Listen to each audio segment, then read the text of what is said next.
Hello and welcome.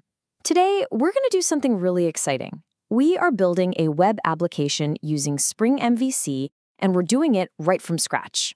Let's just dive right in. You know that feeling, right? You stare at a totally empty project folder, and it feels like you're just looking at a blank plot of land. You know you want to build something awesome, but where do you even start?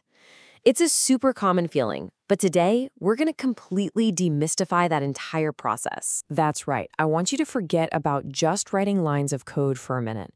Instead, I want you to think of this whole process like we're constructing a building. We're going to start with the blueprint, gather all our tools, lay down a solid foundation, and then build it all up piece by piece until we have a finished working app. So here's our game plan for today's build.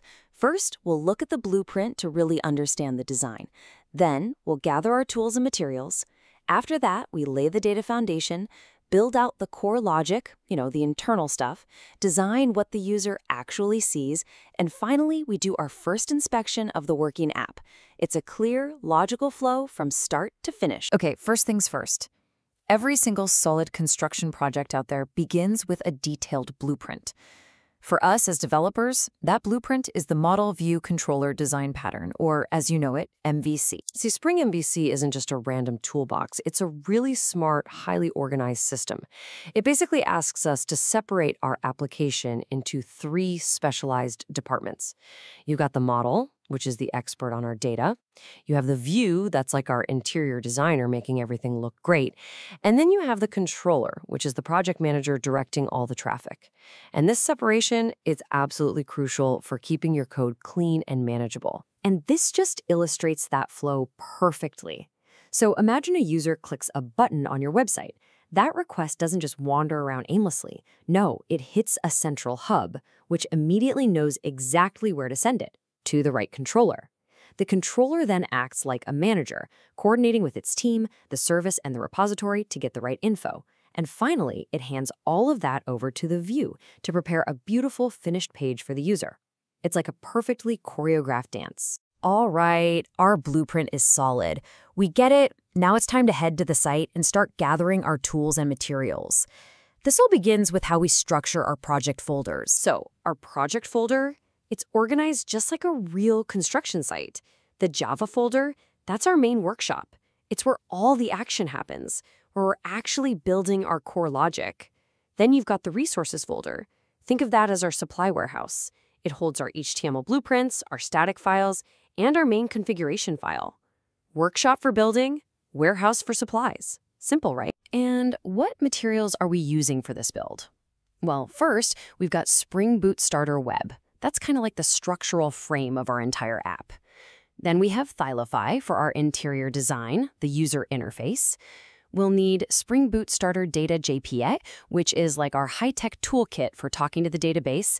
And finally, H2, a super lightweight in-memory database. Think of it as a temporary foundation we can build on really, really fast. Okay, time for the first real act of construction, pouring the foundation. In the world of software, the foundation is always the data.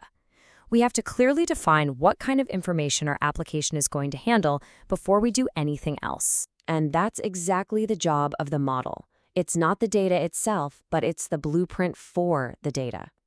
So for our role management app, our model is going to define exactly what a role is. What properties does it have? An ID? A name?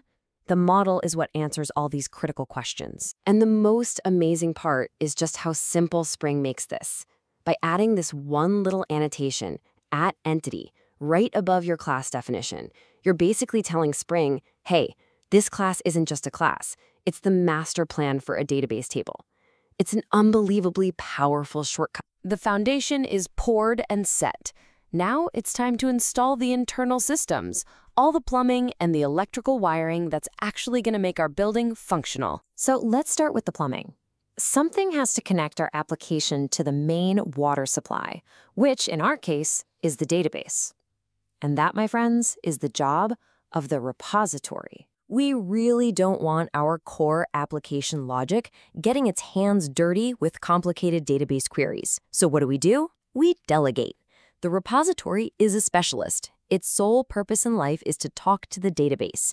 It handles saving, finding, deleting, all that stuff for us. It keeps everything clean and simple. So how do we give our repository all this power?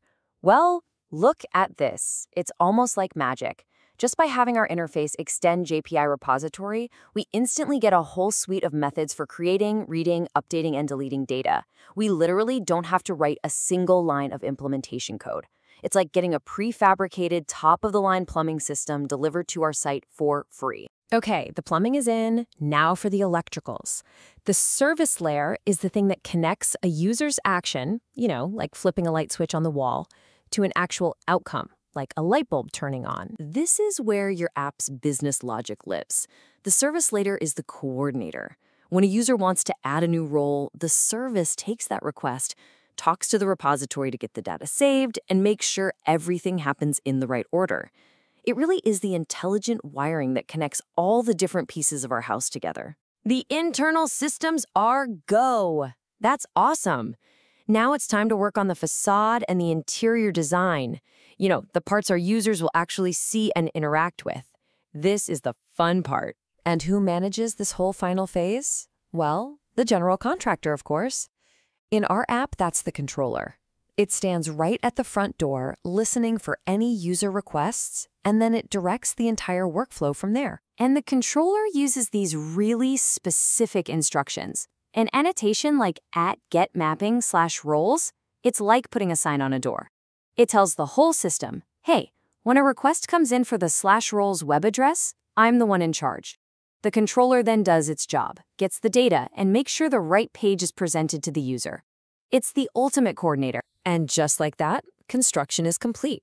It's time to put on our hard hats, grab our clipboards, and go conduct the final inspection of our brand new application. Let's see how we did. Okay, let's run down the final inspection checklist. Do we have a basic app for managing roles? Check. Are the model view and controller layers all talking to each other perfectly? Check. Is it connected to our in-memory H2 database? Check. Is the UI rendering with Timeleaf? Check. And does the whole thing run smoothly with minimal fuss? A big, fat, satisfying check. Our project is a success. We started with literally nothing but a blank plot of land, and now, look at this. We have a solid working structure. You've seen the blueprint, you've used the tools, you've laid the foundation yourself, and the most exciting part is, this is just the beginning. So the only question left to ask is, what are you going to build next?